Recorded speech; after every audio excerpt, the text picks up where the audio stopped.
Telugu Desam MP Rammohan Naidu మంత్రి పదవి చేపట్టిన తర్వాత అత్యంత పెద్ద ప్రమాదం ఏంటంటే అహ్మదాబాద్ లో లండన్ వెళ్తున్నటువంటి విమానం కూలిపోవడం, 276 మంది ఇక్కడ మరణించడం. అయితే ఇక్కడ రామ్మోహన్ నాయుడు మాత్రమే కాదు, అక్కడ ఏ మంత్రి ఉన్నా సరే అది జరగాల్సింది జరుగుతుంది. ఇక్కడ మంత్రులు దేనికున్నారు అంటే ఫ్లైట్ ఎక్కడ ఏ విధంగా చెకింగ్ కాదు కదా, ఆ విమానయాన సంస్థలన్నీ కూడా బాగా పనిచేసే విధంగా చేయడం, అలాగే విమానయాన శాఖలో ఎటువంటి ప్రమాదాలు లేకపోతే ఎటువంటి సమస్యలు రాకుండా చూడడం. కానీ ప్రతి విమానాన్ని చెక్ చేయాల్సింది అక్కడ ఉన్నటువంటి సిబ్బంది మాత్రమే. కాబట్టి ఇక్కడ మంత్రులు వచ్చి చెక్ చేయరు. కానీ ఇలాంటివి పునరావృతం కాకుండా చూసుకోవలసినటువంటి బాధ్యత కూడా మంత్రులపై ఉంటుంది. మరి ఎందుకు ఆ శాఖకు మంత్రులు? అలాగే అంతకంటే దారుణం ఏంటంటే ఇప్పుడు ఇండిగో కొన్ని వేల ఫ్లైట్లని రద్దు చేయడం వల్ల కొన్ని లక్షల మంది తీవ్ర ఇబ్బందులకు గురయ్యారు. దాదాపు 2000 సర్వీసులు రద్దు చేసింది 3 రోజులు 4 రోజుల కాలంలో.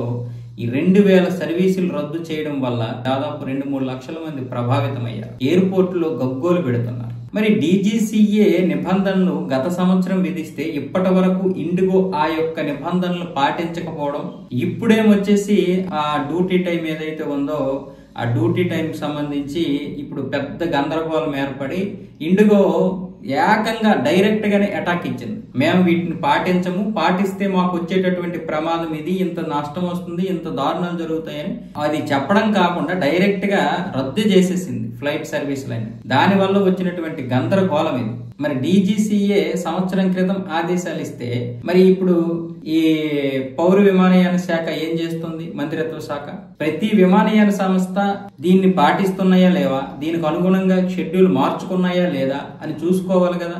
పైలట్లు ఎంతమంది ఉన్నారు, ఏ విధంగా నడుపుతున్నారు, మరి DGCA ఇచ్చినటువంటి ఆదేశాలు పాటిస్తున్నారా లేదా, మరి వీటిని ఏం పట్టించుకోకపోతే ఎలా? అదే మరి మేనేజ్మెంట్ అంటే. అయితే రామ్మోహన్ నాయుడు కొత్త కావచ్చు, ఆయనకు అనుభవం లేకపోవచ్చు, ఇవి ఒక మంచి అనుభవానికి పనికొచ్చే విధంగా ఉండొచ్చు, కానీ అది తర్వాత సంగతి. అనుభవం ఉందా లేదా కాదు, మీరు మంత్రి కాదనేదే చూస్తారు ఎవరైనా సరే. రామ్మోహన్ నాయుడు ఖచ్చితంగా మంచి మంత్రే, కానీ అనుభవం లోపం అనేది ఇక్కడ స్పష్టంగా తెలుస్తోంది. అలాగనే బీజేపీ కేవలం రామ్మోహన్ నాయుడు మీద మాత్రమే బాధ్యత అంతా వేయలేదు. ఇప్పుడు నరేంద్ర మోదీ, అమిత్ షా అందరూ బీజేపీ పార్టీ మొత్తం కూడా, అలాగే కేంద్ర ప్రభుత్వం అంతా కూడా ఈ యొక్క బాధ్యత నెత్తినేసుకున్నాయి. రామ్మోహన్ నాయుడిని ఎక్కడా కూడా బలిపశువుని చేయలేదు. కాకపోతే కొన్ని వార్తా సంస్థలు రామ్మోహన్ నాయుడు బీజేపీ ఇప్పుడు బలిపశువుని చేసిందని చాలా మంది రాస్తున్నారు. అది వేరే విషయం, ఎవడ స్వార్థం వాడిది. కానీ ఇక్కడ వాస్తవాలు గ్రహిస్తే రామ్మోహన్ నాయుడు అనుభవంలేమి మనకి స్పష్టంగా కనిపిస్తుంది. అలాగే ఇక్కడ ఇండిగో కావాలని చేస్తున్నట్లుగా కూడా మనకి కనిపిస్తుంది. కేంద్ర ప్రభుత్వం కూడా మెతక వైఖరి వహించితే అది భవిష్యత్తులో ఇంకా తీవ్రమైనటువంటి పరిస్థితులు ఎదుర్కోవాల్సి వస్తుంది. ఇక ఇండిగో ఎవరిది ఏంటి, రాహుల్ భాటియా ఎవరి వైపు ఉన్నాడు, బీజేపీకి సపోర్టా కాంగ్రెస్ కి సపోర్టా అనవసరం. రాహుల్ భాటియా చేసినటువంటి ఈ సంక్షోభం వల్ల ఆ యొక్క సంస్థ CEO-ని రాహుల్ భాటియాకి సరైనటువంటి శిక్ష వేయాల్సిందే. ఆ సంస్థకు భారీ జరిమానాతో పాటు అవసరమైతే ఆ సంస్థని వేరే వాళ్ళకి బదిలీ కూడా చేసేయాలి. రూల్స్లు గీల్స్లు ప్రభుత్వంకి ఏమడ్డొస్తాయి? ఇది కావాలని చేసినటువంటి సంక్షోభం, కావాలని సృష్టించిన సంక్షోభం, ఇందులో ఎటువంటి సందేహము లేదు. మనం కూడా కొన్నిసార్లు నిమ్మకి నీరెత్తినట్లు కాకుండా కఠినంగా ఉంటే మిగతా వ్యవస్థలో ఎవడూ ఇలా చేయడు.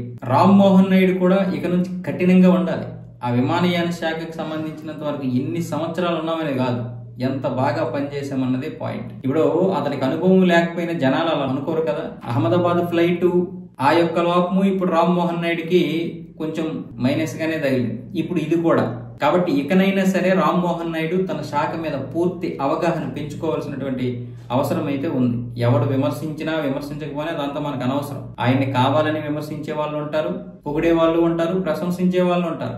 ప్రశంసించాల్సిన అవసరము లేదు, విమర్శించాల్సిన అవసరము లేదు. వీటన్నింటినీ పట్టించుకోకుండా ఆయన తన పనిని తాను చేసుకుంటేనే భవిష్యత్తులో ఒక మంచి రాజకీయ నాయకుడిగా ఎదుగుతాడు. అలాగే ఈ అనుభవం కూడా ఆయనకి చాలా ఉపయోగపడుతుంది.